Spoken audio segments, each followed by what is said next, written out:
बसपा प्रमुख मायावती के जन्मदिन पर जो हादसा हुआ, उस हादसे को लेकर अब अखिलेश यादव ने जांच की मांग कर दी है। मायावती के जन्मदिन पर अचानक से लाइटों से धुआं निकलने लगता है और काफी अफरा तफरी मच जाती है। अब इसको लेकर अखिलेश यादव ने पोस्ट किया है और साथ ही साथ जांच की मांग की है। इसके अलावा अखिलेश यादव ने जन्मदिन पर क्या कहा था वो भी हम आपको बताएंगे, लेकिन सबसे पहले उस हादसे पर बात कर लेते हैं। दरअसल 15 जनवरी को मायावती, जो कि बसपा के प्रमुख हैं, उनका जन्मदिन होता है। जन्मदिन के मौके पर जो पार्टी के नेता हैं, कार्यकर्ता हैं, ये सभी पार्टी कार्यालय पर पहुंचते हैं। वहां पर मायावती बकायदा प्रेस कॉन्फ्रेंस करती हैं, जहां पर प्रेस के भी कई साथी वहां पर पहुंचते हैं और फिर वो प्रेस कॉन्फ्रेंस चल रही होती है। वो अपनी बातें बता रही होती हैं, अपनी पार्टी की रणनीतियों के बारे में बात कर रही होती हैं और इसी बीच में अचानक से मायावती जिस जगह पर बैठी होती हैं, उन्हीं के पास वाली एक दीवार पर लगी लाइट से धुआं निकलने लगता है।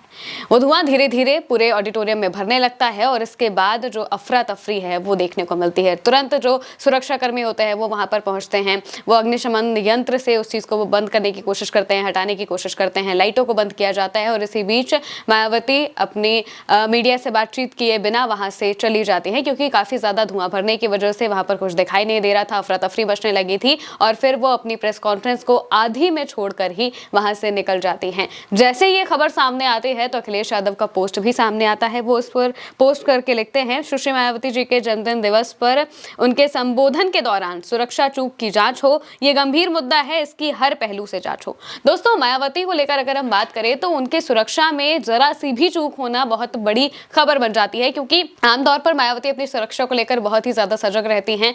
किसी भी चीज को लेकर वो हमेशा इस चीज का ध्यान देती हैं कि कहीं से भी किसी तरीके की चूक ना होने पाए, क्योंकि मायावती को पहले से ही Z+ सिक्योरिटी मिली हुई है, लेकिन जब से गेस्ट हाउस कांड हुआ उसके बाद से ही उनके सिक्योरिटी को उसी तरीके से रखा गया है ताकि उन्हें कहीं से भी कोई दिक्कत ना हो पाए, कहीं से भी उन्हें कोई चोट ना लग पाए। लेकिन जैसे ही मायावती के बसपा कार्यालय में ये चीज होती है, जहां पर अचानक धुआं निकलने लगता है, तो ये सुरक्षा चूक का एक बहुत बड़ा मामला निकलकर सामने आता है। इससे पहले जैसे ही सुबह होती है तो अखिलेश यादव अपनी तरफ से जन्मदिन पर भी काफी लंबा चौड़ा पोस्ट करते हैं। अखिलेश यादव लिखते हैं, आदरणीय सुश्री मायावती जी को जन्मदिन की हार्दिक बधाई। उनको स्वस्थ स्वतंत्र जीवन और सार्थक सक्रियता के लिए अनंत शुभकामनाएं। उन्होंने जीवन भर प्रभुत्ववादियों के खिलाफ जाकर शोषित, वंचित, उत्पीड़ित, उपेक्षित व अपमानित समाज के मान सम्मान और अधिकारों के लिए जो रात दिन अनवरत संघर्ष किया और संविधान विरोधी भाजपा और उनके संगी साथियों को जिस तरह ललकारा, वो निरंतर रहे, इस कामना के साथ उनको जन्मदिन की पुनः बधाई। ये अखिलेश यादव लिखते हैं उनके जन्मदिन के मौके पर, और जब वो प्रेस कॉन्फ्रेंस कर रही होती हैं उसी दौरान अचानक से धुआं निकलने लगता है।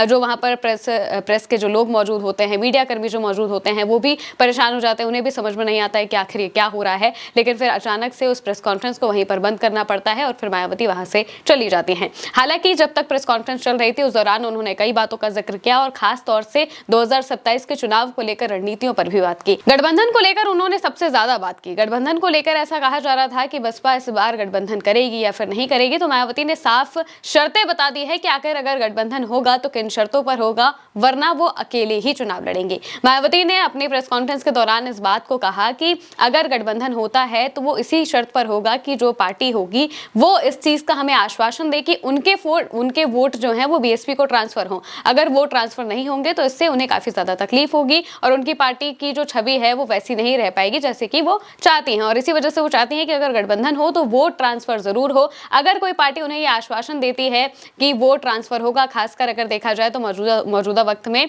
ब्राह्मणों का और अल्पसंख्यकों का वोट अपने साथ लाना बहुत ज्यादा जरूरी है मायावती के लिए, और इसीलिए वो इस बात को कह रही है कि अगर वोट ट्रांसफर कराने की कोई बात करेगा तभी गठबंधन के बारे में सोचा जाएगा, वरना बीएसपी अकेले ही चुनाव लड़ेगी। हालांकि जिस तरह से ये पूरा हादसा होता है इसको लेकर अखिलेश यादव ने साफ तौर से जांच की मांग कर दी है। उन्होंने बताया है कि ये बहुत बड़ी सुरक्षा में चूक का मामला है, तो इसकी जांच जरूर होनी चाहिए। अब ये देखना होता है कि मामले की जांच होती है या फिर नहीं होती है, होगी तो क्या निकल कर सामने आएगा। फिलहाल के लिए मेरे साथ इस खबर में इतना ही। आप देखते रहिए भारत एक सोच।